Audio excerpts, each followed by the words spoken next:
নাহমাদুহু ওয়া নুসাল্লি আলা রাসূলিহিল কারীম, আম্মা বা'দ। প্রিয় দর্শক ও শ্রোতা, অনেকে জানতে চেয়েছেন কাজা নামাজ কখন আদায় করব, কিভাবে আদায় করব। আবার অনেকে প্রশ্ন করেছেন ফজরের নামাজ কাজা হয়ে গেলে জোহরের আগে আদায় করব না ঘুম থেকে উঠে সাথে সাথে আদায় করব। প্রিয় দর্শক, উত্তর হলো নবীজি সাল্লাল্লাহু আলাইহি ওয়াসাল্লাম বলেছেন, সহিহ বুখারী শরীফে আসছে 570 নং হাদিস।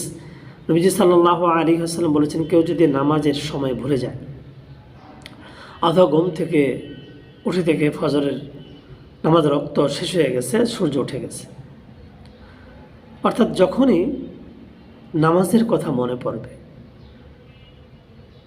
সময় চলে গেছে, সাথে সাথে তখনই কাজা আদায় করে নেবে। প্রিয় দর্শক, তাহলে আপনি ঘুম থেকে উঠে